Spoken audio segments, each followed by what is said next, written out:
I had to kill a lot of people! Number 10.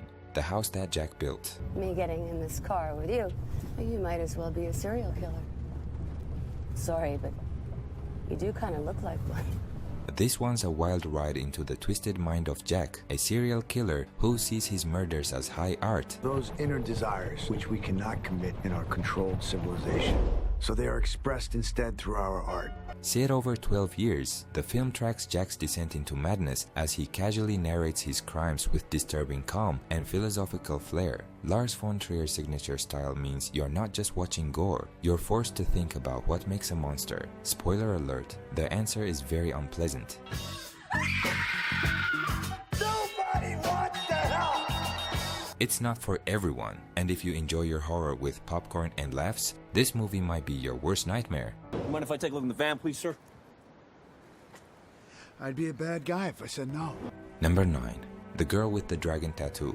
She's one of the best investigators I have. But She's different. in what way? In every way. Journalist Mikael Blomqvist and hacker Lisbeth Salander team up to solve a decades-old disappearance and uncover a family's darkest secrets. David Fincher's adaptation is bleak, intense, and soaked in Nordic gloom. The story unfolds slowly, revealing twisted abuse, corruption, and a serial killer hiding in plain sight. The last time I reported on something without being absolutely sure, I lost my life savings. Lisbeth's fierce, unflinching presence keeps the movie grounded, even when the violence gets unbearable. It's a mystery that feels like a cold slap, and you'll want to watch it again to catch all the clues you missed. Can I call you Lisbeth? I want you to help me catch a killer of women. Number 8. The Texas Chainsaw Massacre. What happened was true. Leatherface and his chainsaw made horror history, turning a low-budget flick into a terrifying legend. The film follows a group of friends who stumble upon a family of cannibals in rural Texas, leading to an unforgettable nightmare. Its raw, gritty style and relentless tension still influence horror today. It's less about fancy effects and more about pure, relentless fear. And that iconic chainsaw? The stuff of nightmares. The most bizarre and brutal series of crimes in America. Number 7. Citizen X. I wrote a paper about you 3 years ago. I called you Citizen X. Based on the chilling true story of Andrei Chikatilo, one of Russia's most notorious serial killers. The film focuses on the investigators fighting against Soviet bureaucracy and denial to catch the murderer. It's a grim, patient procedural that highlights the human cost of corruption and fear. No jump scares, no flashy violence, just dread, red tape, and Stephen Reyes slowly losing his mind. It's like Zodiac if it were set in a grey, lifeless office. Incapable of flirting and courtship. However, it cannot be excluded that he has fathered a family. Number 6. Monster. I know what I'm doing, and you're never gonna understand it, all right? So you gotta trust me. You never really know until you're the one standing there. Aileen Wuornos' tragic life story, sex worker turned serial killer, comes alive through Charlize Theron's unforgettable performance. The film explores the trauma and desperation behind the murders, blurring the lines between villain and victim. It's painful, powerful, and deeply human. People kill each other every day. Theron's transformation earned her an Oscar, and it's easy to see why. This isn't just a killer movie, it's a heartbreaking character study. Who killed that man? What do you think? You can't kill people. Number 5. American Psycho. I like to dissect girls. Did you know I'm utterly insane?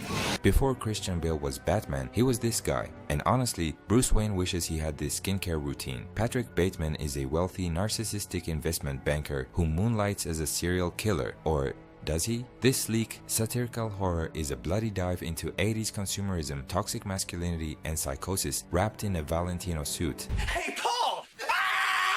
You'll laugh, you'll cringe, you'll never hear hip to be square the same way again. Also, pro tip, if someone walks you through their skincare routine in that much detail, run. So what do? I'm into murders and executions mostly. Number 4. I Saw the Devil.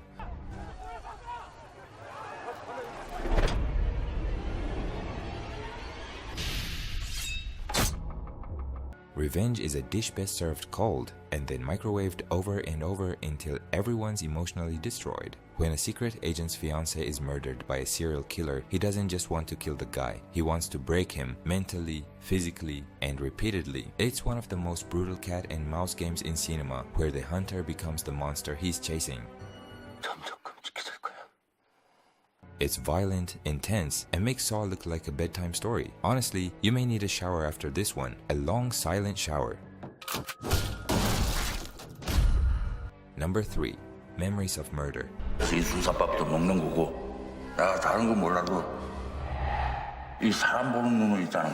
Based on South Korea's first known serial killer case and directed by Parasite's Bong Joon-ho, this film is a masterclass in controlled chaos. Set in the 1980s, the story follows two detectives, one old school and aggressive, the other methodical, as they bungle their way through the investigation of a string of murders. The real killer was still unknown when the movie came out, which makes the ending hit even harder.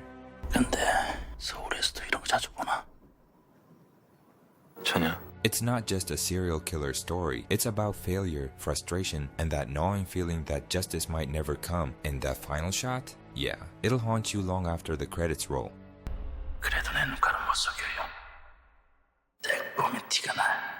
Number 2. Zodiac. Dear editor, this is the murderer of the two teenagers last Christmas at Lake Herman and the girl on the 4th of July. Who needs jump scares when you've got a killer who taunts the cops and never gets caught? Zodiac chronicles the obsessive search for the real-life Zodiac killer who terrorized the San Francisco Bay Area in the late 60s and 70s. Journalists and detectives spend years chasing cryptic letters, twisted ciphers, and vague descriptions, spiraling deeper into a case with no clean answers. The Zodiac killer has come to San Francisco.